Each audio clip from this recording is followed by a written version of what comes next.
Hello guys, welcome to Krishna classes. आज हम बात करेंगे इस चैप्टर में एंडोथर्मिक और एक्सोथर्मिक रिएक्शन के बारे में। देखो, मोस्ट इंपॉर्टेंट रिएक्शन है और ये पेपर में आती है। तो हम सबसे पहले बात कर लेते हैं एक्सोथर्मिक रिएक्शन।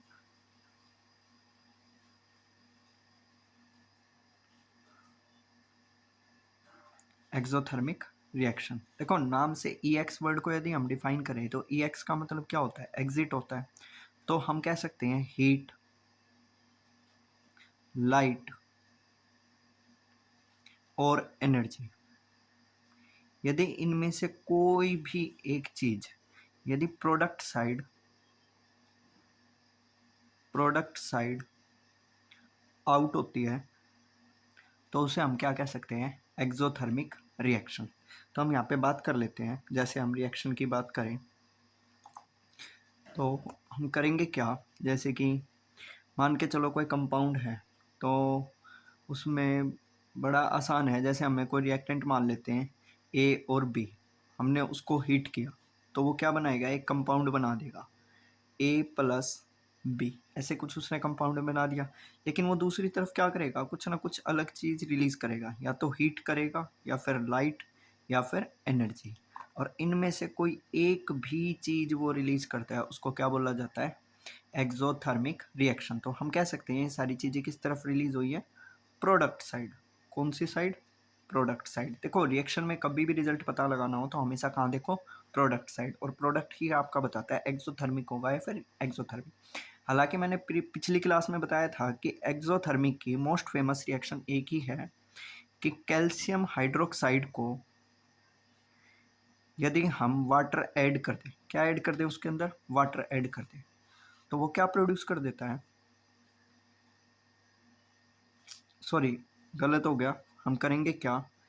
कैल्शियम ऑक्साइड में यदि वाटर को ऐड कर दिया जाए, कैल्शियम ऑक्साइड जिसको क्विक लाइम बोला जाता है, यदि हम वाटर को ऐड कर दें तो वो क्या प्रोड्यूस कर देगा? CaOH का ट्वाइस प्लस हीट। अब आप इधर देखो, इसने इस तरफ क्या प्रोड्यूस करा? हीट। और जो हमारा हीट है वो किसका रिजल्ट आ जाता है? Exothermic reaction. आप इतनी बड़ी रिएक्शन याद नहीं करना चाहते क्योंकि ये फेमस रिएक्शन है, आती है बार बार। तो आप ऐसा कीजिए, रिएक्शन याद कर लीजिए। कार्बन वाली C+O2, तो वो क्या बना देता है? CO2 plus heat. तो यहाँ पे भी क्या रिलीज हो रहा है? हीट रिलीज हो रहा है। और हीट जो है हमारा एक्चुअली में प्रोडक्ट हो जाता है किसका?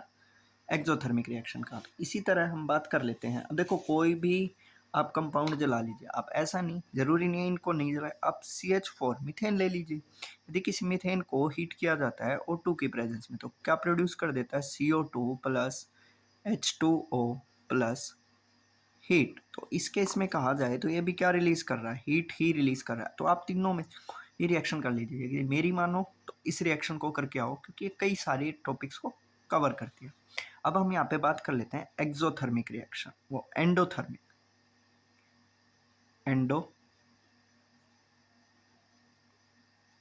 एंडोथर्मिक रिएक्शन क्या होते हैं? अब एंडो का मतलब देखो, जब हम किसी चीज की एंट्री करें, क्या एंट्री करें? एंट्री। और वो एंट्री होती किसकी है? हीट की, लाइट या फिर एनर्जी।